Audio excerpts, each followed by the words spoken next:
Because, see, this is serious. Bibliolatrous versus idolatrous. And I go back to Spinoza.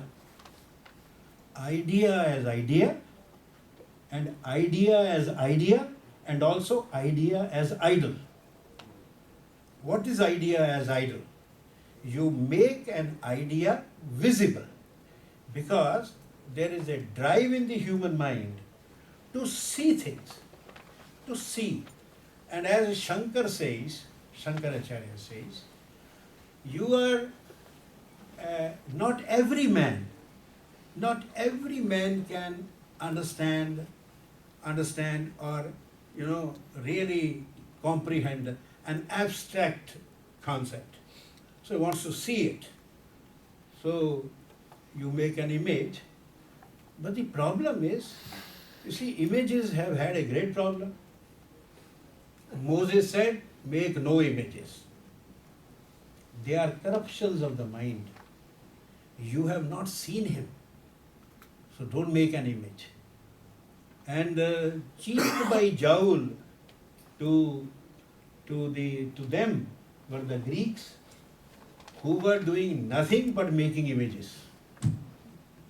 Greeks, they were making images, and those who make no images. Plato's ontology, I suspect that when he says that the visible itself is an image, he is arguing with the Hebraic argument that images are false. You must not make images, because he said what you think is real, what you see, is also an image, a shadow, and then to the idea and all that. So the whole structure of reality, the question of nature of man, God, man's relationship to God as a friend or as an adversary. You see, our gods are very, very weak gods, Sometimes they die an animal death. Lord Krishna died an animal death. Rama had to take Jal Samadhi. In modern terminology, he committed suicide. What gods? They are worse than human beings. And if you look at their fate, that was worse than the most unhappy individuals. So the whole attitude is different. The people, these drivers make all the difference. Now, all this, if you take the knowledge culture, what is that knowledge culture consists in? Knowledge bandwagon started in the West in 1995, and everyone jumped on it. The Chinese, the Japanese, and Indians always late. Around 2004, they also jumped onto it. And they decided that we are going to become a knowledge society now. How will we become a knowledge society? By computers and by using English language.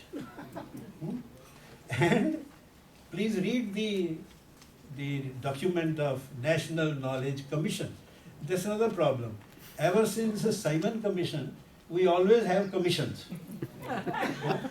I mean, China has China knowledge, Japan has Japan knowledge, Europe has European knowledge, India has National Knowledge Commission. So we have a commission. Read the document. It says, we are now going to become a knowledge society by computer and English. English because we need English to operate the computer. So we will teach English to everyone from class 1. And then it's written there, in 100 years, only 1% of Indians have learned English. But now we are going to teach all of them. If they had done a simple calculation, it will take them about 10,000 years. And they claim that we are now going to become a knowledge society. India has been a knowledge society from the beginning. You have the world's first book, Rig Veda, world's first poetry, first prose, first grammar of mathematics, first book on astronomy, and so on and so on. You name. And these are all 3,000 years, 2,500 years. So the India's knowledge wealth is enshrined in hundreds and thousands of texts. Indian culture is oral, but it is backed by a textual tradition. Mahabharata is an oral text, but its structuring, 4-level structuring is so perfect that you need not quote any edition that published by so and so. Simply say 1.2.3.29 and it's fine. So strong textual tradition attested by that. I am saying thousands, hundreds and thousands, because after all the losses by chance, accident, history, today there are more than 1.5 million manuscripts. 1.5 million. Those that are in Europe are very well maintained. Those that are in India are stockpiled like potatoes and onions and you can go to any place and see. So this at least 1.5 million people knew how to write long back. We don't know when. If you trace the history of these manuscripts and texts, so you have a large wealth. I don't want to sound very, but then kindly find out the number of manuscripts of the Bible in the West. I leave it to you. Once you find that, you will discover what does it mean to have 1.5 million manuscripts. And most of them are in different domains of knowledge. We are not able to do anything with them because first, we don't have now many people who know Sanskrit. We don't have many people who can read a manuscript because you see some letter will be missing and have the training to reconstruct. We are not Saussures. Saussure in the Tokharian tablets, he posited an intervocalic ha, and he posited an intervocalic ha, and much later, lo and behold, in another tablet it was discovered. We are not Saussure.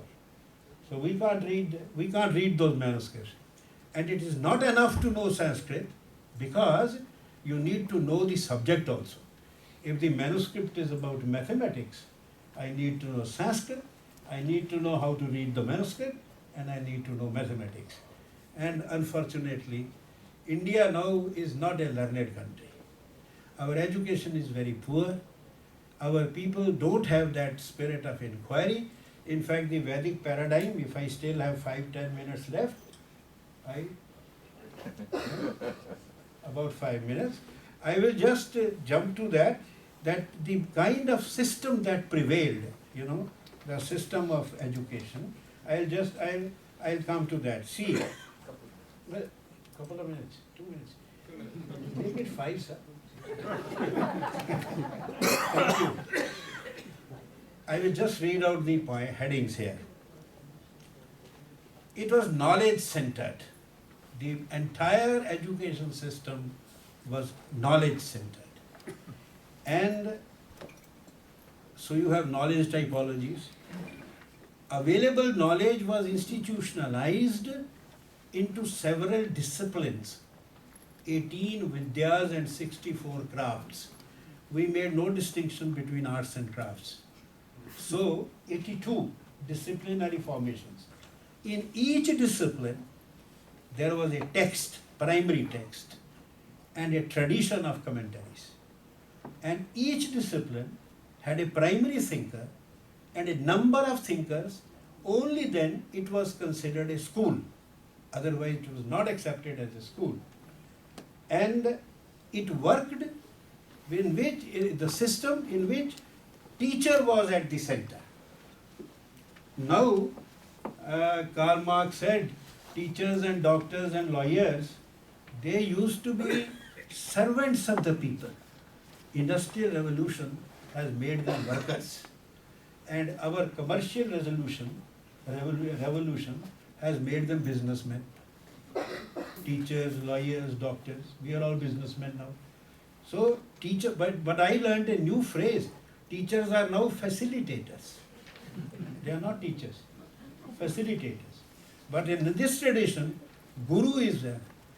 Guru Govind dau khade kiske lagu paye, Balihari Guru apne Govind diyo milaye. Without teacher, I can't even understand and comprehend God. So the teacher centrality is very important.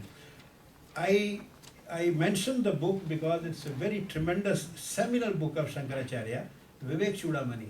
The entire book is in the form of a dialogue between the teacher and the student.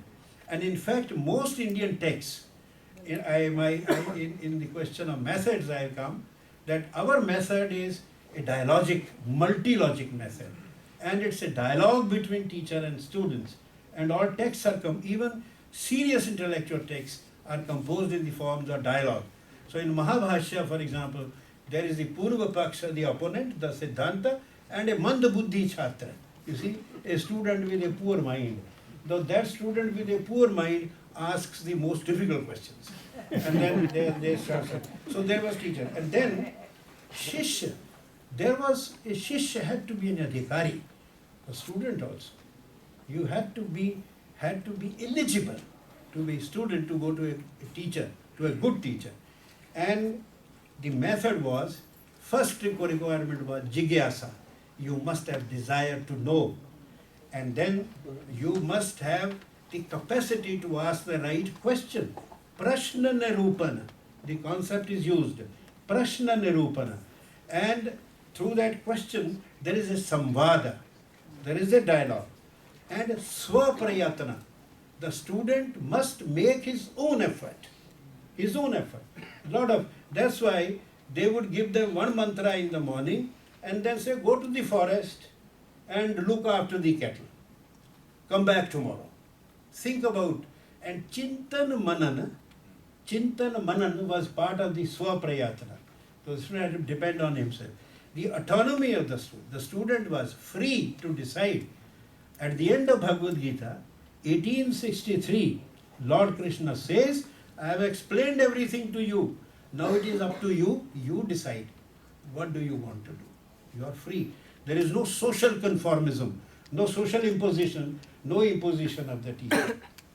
And well, that is about all. There are other things later on, sir. There will be another time, another day. Namaskar. Thank you very much.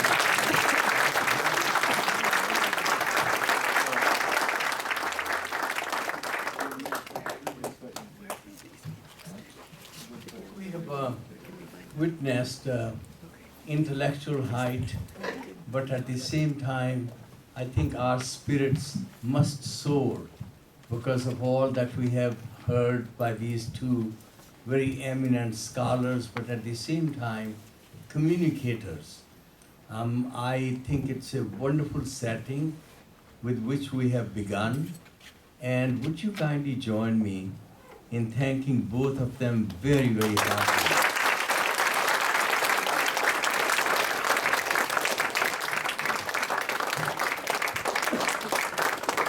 I have rarely seen, after this kind of presentation at the beginning, when people are not that warmed up, that they can stand up. And it was not because they have been sitting too long. So I want to thank you all very much, and some housekeeping chores that are part of any structured program. Here is Shri Shreyas Gandhi.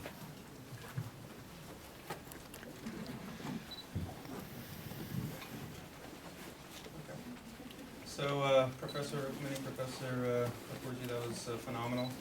I particularly liked the part when you talked about the difference between Shreyas and Preyas. I'm glad my parents picked the right name for me. So tomorrow there's going to be... talked about Vivek.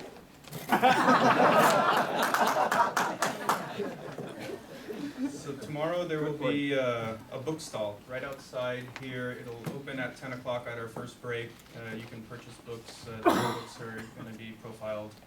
So you can see Prabhu Ambati who had done the Dharmic songs. You can see a few other people if you're interested in any books.